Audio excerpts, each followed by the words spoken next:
नगरी में लगातार श्रद्धालु आ रहे हैं, अमृत स्नान कर रहे हैं और लगातार ये संख्या बढ़ती जा रही है।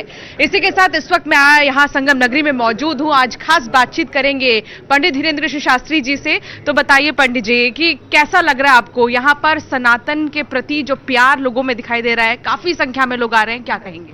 समत्व, एकत्व, अपनत्व और विश्व को समता की दृष्टि की ओर ले जाने वाला, विश्व गुरु की पद पर आसीन होने वाला भारत का यह महाकुंभ, जो पूरी दुनिया के लिए वर्तमान में शोध का विषय, और सब एक समय ऐसा था, अभी कुछ दिन पूर्व में ट्रेंड में सबसे ज्यादा एशिया में कुछ अगर सर्च किया गया गूगल पर तो महाकुंभ सर्च किया गया। तो निश्चित रूप से ये महाकुंभ अपनी भारतीय सनातन संस्कृति के लिए सबसे अद्भुत और अनूठा है और पूरे विश्व में वार्ता पहुंचाने वाला है। हमें बहुत अच्छा लगा। आज हमने 5 डुबकी लगाई। एक डुबकी हिंदू राष्ट्र के लिए लगाई, एक डुबकी हमने बागेश्वर धाम के परिवारजनों के लिए लगाई, एक डुबकी हमने जो भारत के सनातन संत हैं उनके ऊपर कोई आरोप ना लगे, वो सुरक्षित रहें, उनके लिए लगाई। एक डुबकी हमने लगाई हुई है जो हमारे सनातन धर्म का पताका है वो पूरे विश्व में फहरे। सनातन बोर्ड होना तो चाहिए, लेकिन सबसे पहले वक्फ बोर्ड बंद होना चाहिए। ये हो या ना हो पर वक्फ बोर्ड बंद हो, क्योंकि हमारा उद्देश्य ये है, देश में समानता है तो फिर असमानता कैसी?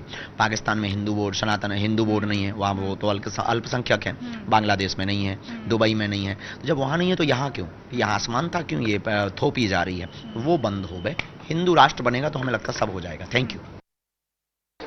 तो देखा आपने, कई करोड़ श्रद्धालु लगातार पहुंच रहे हैं संगम नगरी और आस्था की डुबकी लगा रहे हैं। कुछ ऐसा ही नजारा मौनी अमावस्या के दिन भी देखने को मिलेगा, जिसको देखते हुए रेलवे प्रशासन की तरफ से भी पुख्ता इंतजाम किए गए हैं। बाकायदा रेलवे स्टेशन पर मैप लगाए गए हैं जिसमें कि यह बताया गया है कि आखिर संगम नगरी किस रास्ते से श्रद्धालु जा पाएंगे, उन्हें किस तरह की सुविधा मिल पाएगी। आइए आपको दिखाते हैं रेलवे के इंतजाम इस खास रिपोर्ट में।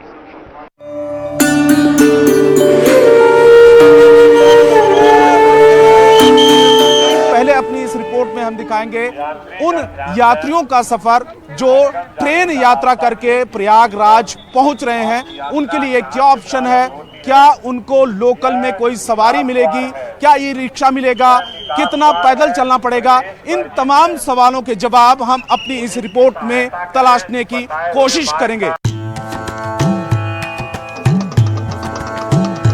महाकुंभ, जहां रोजाना अनगिनत श्रद्धालुओं की भीड़ पहुंच रही है। वैसे तो यहां तक पहुंचने के 4 विकल्प हैं: ट्रेन, बस, कार और हवाई सफर। लेकिन हम आपको इस रिपोर्ट के जरिए दिखाएंगे कि प्रयागराज स्टेशन से आपको कैसे सफर तय करना है।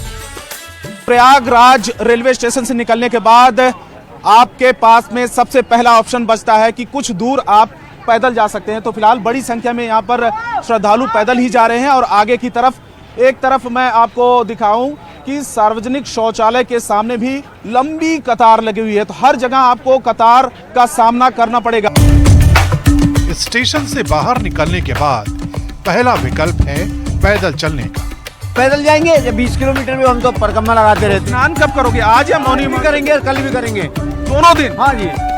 भले ही यहाँ से संगम की दूरी अच्छी खासी है, लेकिन ये भीड़ हौसला देने का काम करती है, इसलिए ज्यादातर लोग पैदल ही संगम तक पहुँचने की कोशिश करते हैं। पैदल जाएंगे, जब 20 किलोमीटर में हम तो परिक्रमा लगाते रहते हैं। स्नान कब करोगे? आज या मौनी भी करेंगे, कल भी करेंगे, दोनों दिन? हाँ जी। कितना टाइम लग जाएगा? कम से कम 2 घंटे, 2-2.5 घंटे। अगर कोई ई रिक्शा मिला, छोटी मोटी गाड़ी मिली? कुछ नहीं मिलेगी, पैदल है, हम पैदल ही जाएंगे। पैदल ही जाओगे? हाँ। तो मतलब पूरी तैयारी करके आए हो? तैयारी करके हम राजस्थान जयपुर से हैं। हाँ? पूरी तैयारी करके आए मिलेगी, चाहे जितना पैदल चलना पड़े, चाहे कितना भी पैदल चलना पड़े। स्टेशन से बमुश्किल 200 मीटर चलेंगे तो ई रिक्शा का विकल्प है। ये आपको सिविल लाइंस तक पहुंचा देगा, जिसकी दूरी 2 किलोमीटर है। तो प्रयागराज रेलवे स्टेशन से चंद कदम की दूरी पर आपको ई रिक्शा, सबसे पहला यहाँ पर लोकल सफर इससे कर सकते हैं, लोकल सवारी मिल सकती है लगभग 100-200 मीटर पैदल चलने के बाद। लेकिन ये कहाँ तक पहुँचाएगी आपको, इनसे पूछते हैं। कितना दूर तक? सिविल लाइन पर। Civil line. तो यहाँ से सिविल लाइन कितना दूर है? 1.5 किलोमीटर, 2 किलोमीटर मान के चलिए। प्रयागराज रेलवे स्टेशन से उतरने के बाद सबसे पहले आपके पास 2 ऑप्शन बचते हैं। चाहे आप पैदल यहाँ से जा सकते हैं संगम तक, उसके लिए 10 किलोमीटर आपको पैदल लगभग चलना पड़ेगा। और दूसरा ऑप्शन है ई रिक्शा। ई रिक्शा लेकिन आपको छोड़ेगा सिविल लाइन तक, और सिविल लाइन तक दूरी लगभग 2 किलोमीटर है, यानी कि लगभग 8 किलोमीटर के आसपास आपको पैदल चलना पड़ेगा। तो उसके लिए पहले से ही माइंड मेकअप करके आना पड़ेगा।